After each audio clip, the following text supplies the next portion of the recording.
Alright, so let's look at this problem here. So the main characters in the movie Speed are on a bus that has been booby-trapped to explode if the speed drops below 50 miles per hour, so 22.5 meters per second. But, sorry for the typo, there's a problem ahead. 15-meter section of freeway overpass is missing. They decide to jump the bus over the gap. The road leading up to the break has an angle of 5 degrees.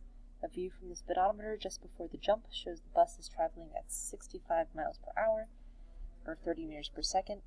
The movie bus makes the jump and survives. Is this realistic or movie fiction? Alright, so if we were to draw a sketch of what's going on here, we've got two-dimensional projectile motion going on with an angled launch. Right, so this is not a bus launching horizontally off a cliff or something. There's some sort of ramp here where it makes this jump. So, kind of sketching that out, right, I'm just going to draw a horizontal line for reference here. But basically this horizontal line is going to represent the section of freeway pass that's missing. But I'll assume the freeway is level, so that's supposed to be a straight horizontal line there. So if we're drawing the trajectory of the bus, we've got a parabolic trajectory because it'll be in free fall. So the bus starts here and then lands over here. In the movie, in this gap here in the middle, it makes that jump. Okay, so kind of sketching some things out here, right? So the initial velocity vector, we draw a tangent to the trajectory at that initial point. So it's going to be some vector off in that direction. Wow, that vector is drawn terribly. Alright, my pen is really being annoying. Alright, so here's my initial velocity vector, where this angle with respect to the ground, the problem tells us, is 5 degrees. Alright. Now, my drawing is very much not to scale, because the angle is very clearly not 5 degrees. Right? But if I were to sketch that out, there's my initial velocity vector. We're going to need to break it up into its horizontal and vertical components. So we've got v naught x horizontally. That's a little too long, isn't it? And that'll add with the y component to give us a resultant of our initial velocity vector. Where this angle here in the corner is our angle theta being 5 degrees. Okay, we'll use that sketch in just a moment. But listing what we know, we've got horizontal values and vertical values.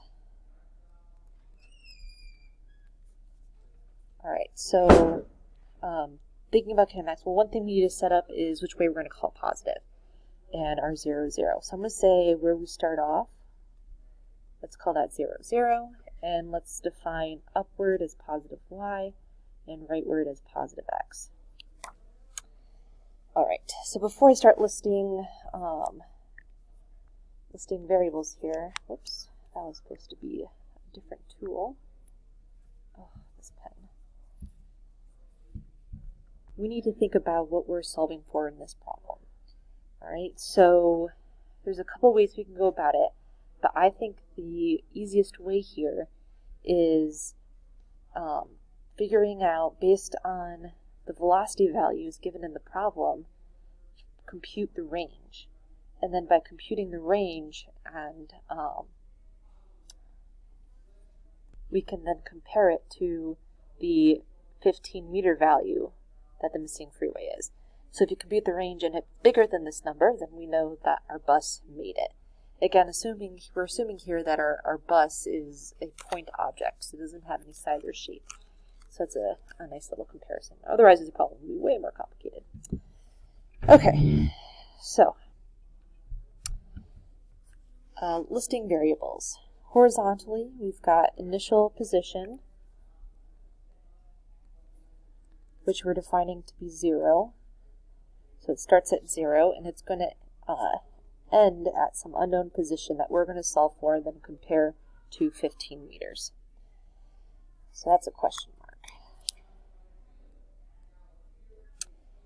Vertically, we start at 0 height, and actually we end at 0 height.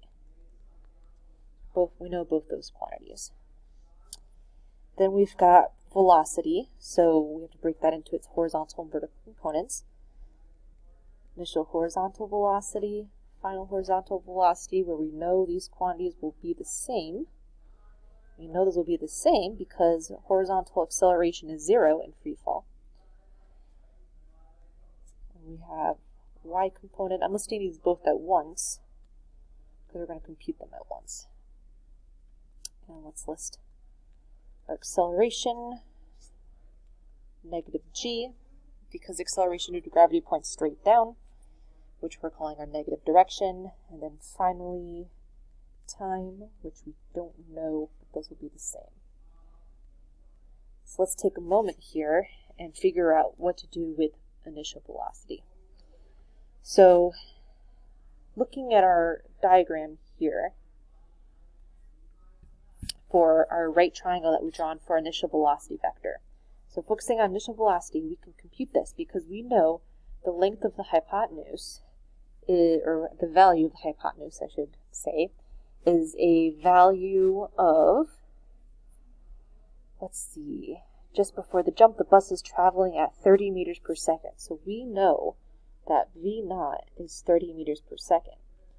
Now this value is not listed in our list of knowns and unknowns because we need to break that up into how much of that 30 meters per second is acting horizontally and how much is vertically. Now one thing we should expect, this angle here is very shallow. This angle is 5 degrees. That's a tiny angle. In reality, if I were to draw a more appropriate vector here, let me draw it over here. Well, yeah, I'll draw it. It's going to be super shallow. It's going to be more shallow than that. So we should expect that almost all of our initial velocity should be horizontal and almost none of it vertical. We'll see if our math works out with that. So basically, we're going to use sines and cosines now to determine the values of the horizontal component and the vertical component of initial velocity. So let's look first at horizontal. Now I'm actually going to move over here. So we have, let's just choose a trig function, right? Let's start with cosine. Cosine of that angle in the corner. Cosine is adjacent over hypotenuse. Our adjacent leg is initial velocity x component. Our hypotenuse is the total value of initial velocity. So we can rearrange this because we want to compute this value. So our horizontal component of initial velocity is going to be the total value of our initial velocity times the cosine of theta. So for us here, initial velocity is 30 meters per second.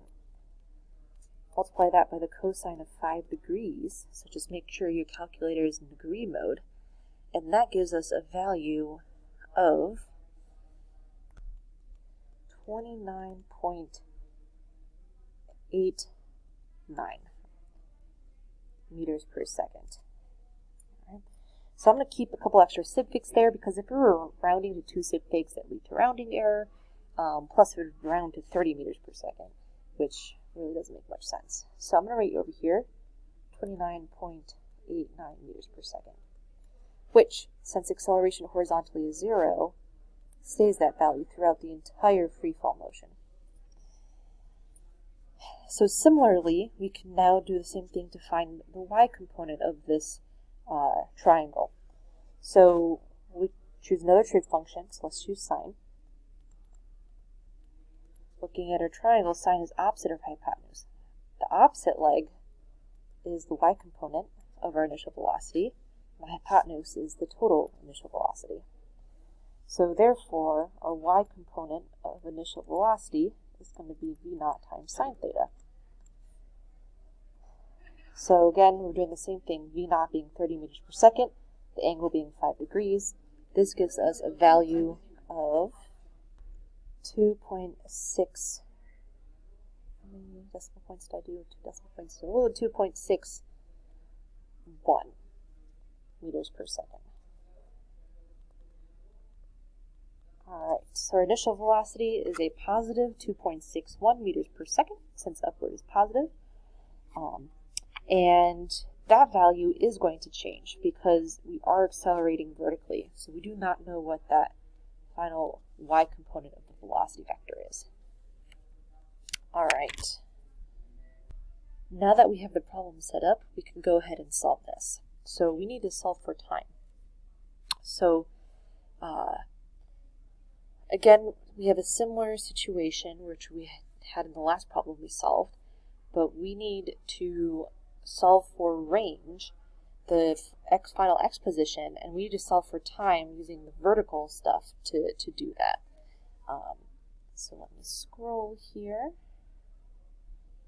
Give myself some more room. So we need to solve for time vertically. Alright, so I'm going to use the velocity equation for that. Yeah, I'm going to use the velocity equation for that. We'll actually talk about that in a second. So our velocity equation says that our final velocity component is our initial velocity component plus acceleration times time. So why can't I use this? You might be thinking, well, we do not know what our final y velocity is. That's true, but we can actually use symmetry as an argument. So, because our initial velocity is this value here, and we're dealing with a parabolic motion, we have symmetry across kind of this vertical line here. So, at any height parallel between both sides of this parabola will have the same magnitude of velocity. So our initial velocity value is going to be equal to the final magnitude of this velocity value. So these have the same value of 30 meters per second. So what this means then, so since horizontally the motion hasn't changed, that means our vertical component is going to be the same as it was initially, just in the opposite direction. It's pointing downward now instead. So actually, we do know this value being negative 2.61 meters per second. So from that symmetry argument, we can then solve this problem, because rearranging this for time gives us final y component of velocity minus the initial divided by our gravitational acceleration will give us the value for time. So this is negative 2.6 meters per second minus 2.6 meters per second divided by negative 10 meters per second squared gives us 0.53 seconds. Again, this is too few sig figs, but I'm running out of time. So I would recommend keeping one more sig fig and continuing solving from there. So now we can solve for position horizontally.